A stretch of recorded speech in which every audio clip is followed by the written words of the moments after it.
I am always excited to learn about cinematography or buy a new lens, and then I go, oh yeah, sound matters too. This makes no sense. George Lucas famously said that sound is 50% of the movie-going experience.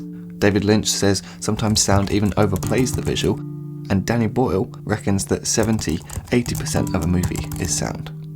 Now obviously just because 3 successful directors have said something doesn't mean it's true, but this one you can test it out for yourself. Try watching a film on your smallest screen at a low resolution but with decent headphones. Then try a laptop but with just the built-in speakers. For anything with emotion or a story, I find myself preferring big sound over big visuals. So as a viewer, I just know that sound matters. But as a maker of films, I still need some convincing. So let's try to. Now, the last 50 seconds you've just watched actually ended up having 39 different sounds on top of the voiceover, all of which I've recorded today. And this is what I've learned from my audio-obsessed day. It started, of course, with capturing the sound. The recorder is the root of it.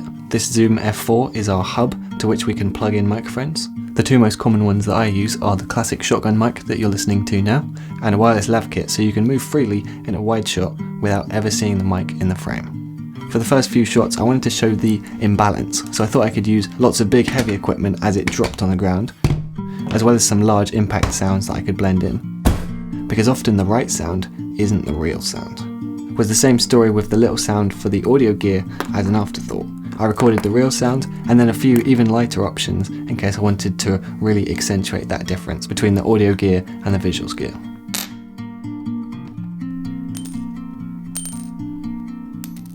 For the quotes, I recorded myself typing the actual words at a few different speeds, which will sound much better than just repeating the same sample over and over. And then for the movie scene, I wanted something a bit more challenging, so I figured I could recreate the sound from the film that I was watching. And I'll be honest, this reminded me why it can be easy to ignore sound, because it often requires meticulous attention to detail and a lot of time. I recorded every sound that I could see happening on screen to the best of my abilities. Again, trying to think outside of the box, focusing only on what things sound like. Suddenly, everything around you becomes an instrument to generate different textures and tones. Once I've done my recording, I head over to my desk to assemble the Soundscape. I've learned that it's better to have lots of little short clips rather than one long take. Sure, you end up pressing a lot of buttons when you're recording, but it saves loads of time in post searching for that one sound.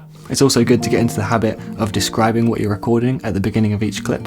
This is a tripod on the floor. Now, my general approach these days with audio is to put in the effort while recording, so I can use a lighter touch on the processing. For this voiceover, I spent a bit of time finding a nice quiet spot, away from computer fans and refrigerators. Then I waited for traffic and construction and aeroplane sounds to pass. Then, with the microphone 8 inches away, you can get a pretty clean recording.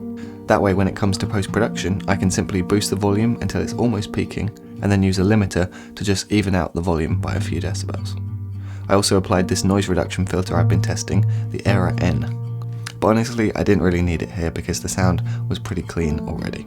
But let's say you did record next to a computer where you can hear the fans in the background, like this.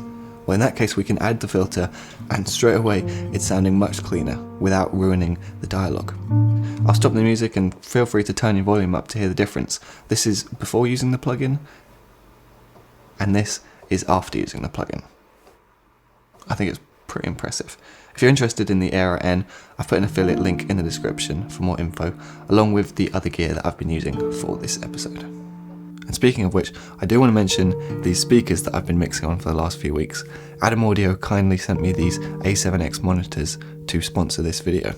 And after using entry-level speakers for the last 6 years, I'm really appreciating the clarity and how rich everything sounds. Very similar approach with the rest of the sounds, just a case of dropping them in, adjusting the volume, and then using the plugin where necessary. So after spending a full day playing with sound, I've definitely got a deeper appreciation for the impact it can have, and the amount of problem solving and ingenuity that you can put into even the simplest of scenes. Obviously this is just a whistle-stop tour of the basics, but it does make me want to delve deeper. So maybe next time I'm about to spend some time learning about visuals, I'll dedicate some time to sound too.